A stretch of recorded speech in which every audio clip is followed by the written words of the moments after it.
Somebody sent me a link to Joe Rogan's podcast number 18 not long ago because my name came up in it.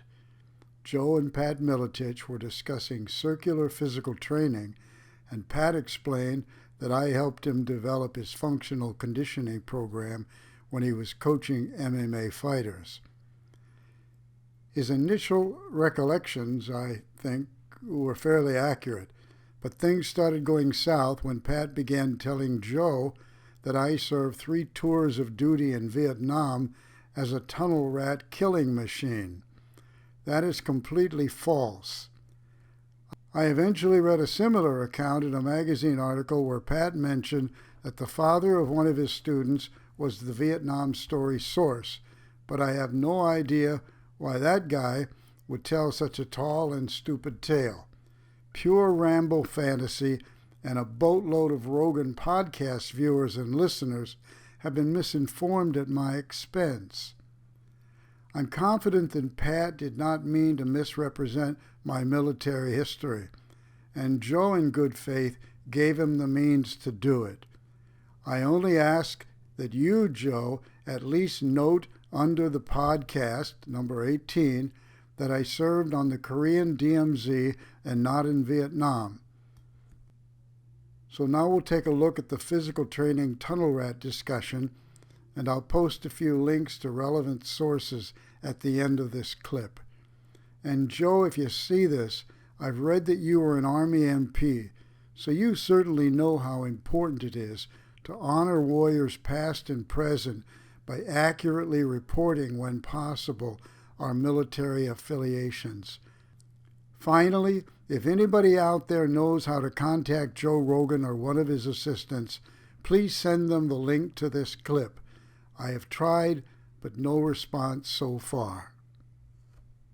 There he is. There's Karelin in his prime. Picking up a massive man. Massive man. This guy's battling, too. Look at this. Boom! I mean, that guy, that giant dude on the bottom, probably never had anybody ragdoll like that before. No. And it was also like the way he would work out. When you see like some of the that he would do, like some of his kettlebell workouts and shield casts that he would do with club bells and steel plates, and he was all about movement. Yeah, circular motions, like. Mm-hmm.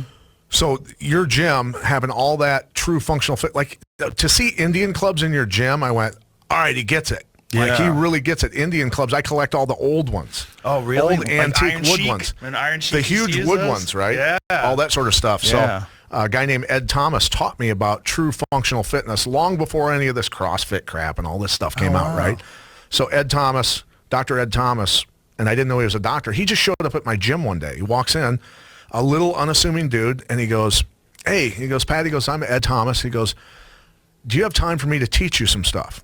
And I went, sure, whatever. It was the middle of the day. Nothing was going on. So he brings in Indian clubs, kettlebells, old medicine balls, old leather stuff. And I, at the time, never seen any of this stuff. I didn't know anything about it. Well, he was raised in the Turner Halls in Davenport, Iowa, and that's where he learned functional fitness. And the Turner Halls were brought by the Germans here because the Germans used Turner Halls back in Germany to train a generation to become warriors to protect the nation.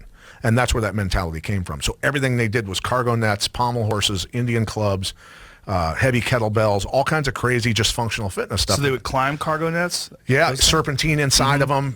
They would swing the cargo nets, and the kids would serpentine in and out of them as it was swinging, all kinds of crazy stuff, right? Definitely the rings. They were doing a lot of the ring stuff and power, being able to do iron crosses, all that sort of stuff. That's the way they raised their kids. And so he was, at the time, I think, and still is, one of the first and foremost guys on functional fitness. He was the guy that taught me how to train upside down with gravity boots, doing all kinds of crazy stuff with medicine balls and kettlebells and bands and everything else you could do standing up, you could do upside down. And he rebuilt me at the time. But he came in, taught me for an hour. He said, I'll leave this equipment here with you.